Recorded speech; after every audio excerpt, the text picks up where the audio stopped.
Bonjour, bonsoir à tous. Aujourd'hui, nous allons parler des différents types d'acier et matériaux qui existent et aussi depuis quand nous les utilisons. N'hésitez pas, si mon contenu vous plaît, à me laisser un petit pouce bleu et si cette chaîne d'astronomie vous plaît, vous pouvez aussi vous abonner en activant la petite cloche. Merci à vous et bienvenue sur cette vidéo New Info.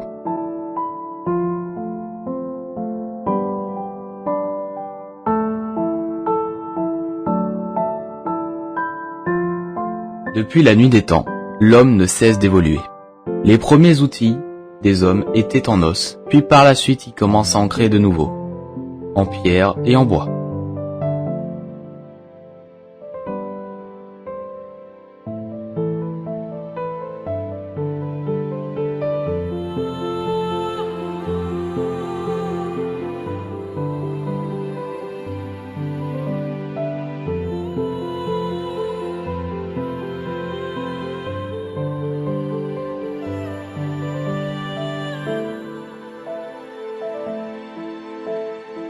Après la découverte de nombreux minerais, les hommes ont pu construire différents outils à base de ces minerais.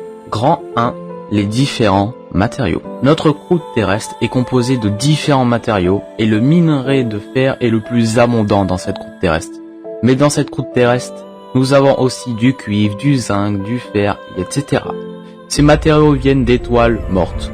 En effet, pour que les étoiles fabriquent des éléments lourds, il faut qu'elles soient assez massives, mais pour que ces éléments soient dispersés dans l'espace, il faut que l'étoile explose en une supernova.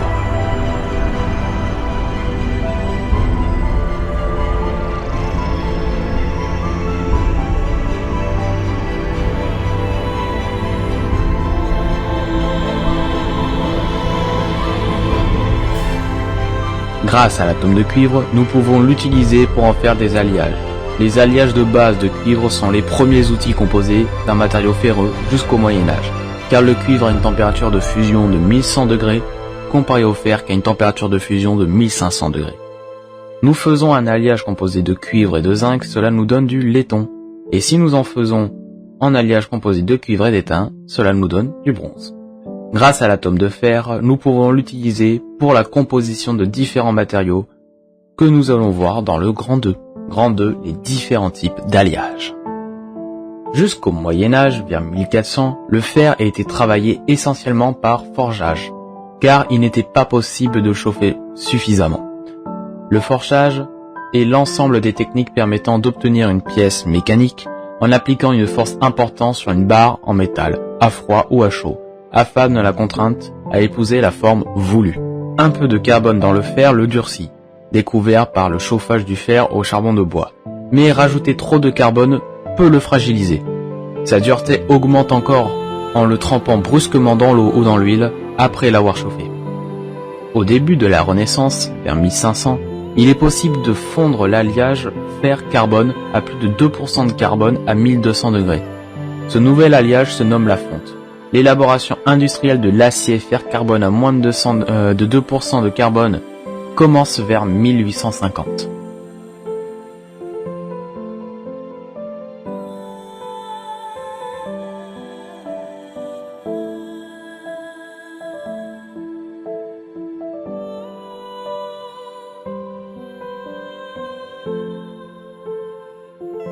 Grand 3, les différents types d'acier.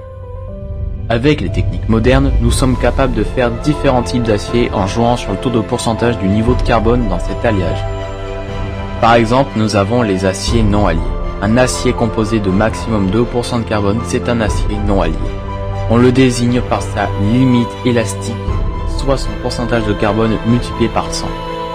On le catégorise par un type S ou un type E. Il est utilisé dans les pièces soudées, par exemple les chaises en acier, ou dans les pièces pliées, les tubes en acier faciles à plier. Puis nous avons les pièces en acier composées avec moins de 1% de carbone dans l'alliage, c'est-à-dire que c'est un acier de type C. Nous l'utilisons cet acier dans les pièces résistantes à l'usure, par exemple les forêts.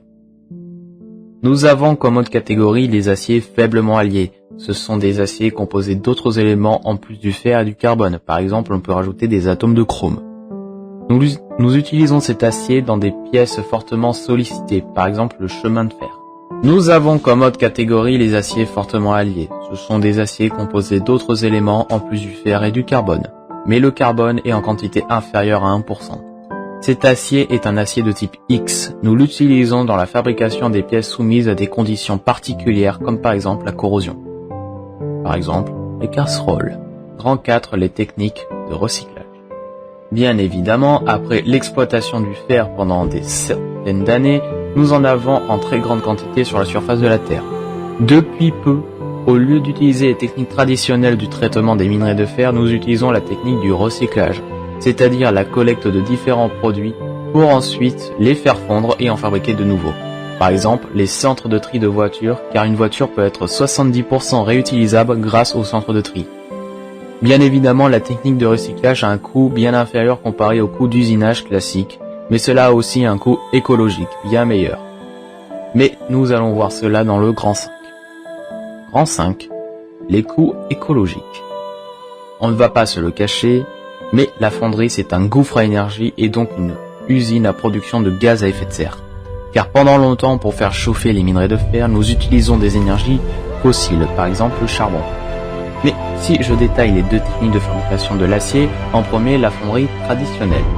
Nous avons d'abord l'extraction du minerai dans une mine, puis le transport vers une fonderie, ensuite la transformation du minerai en un acier en enlevant les impuretés, puis pour finir le transport vers les clients.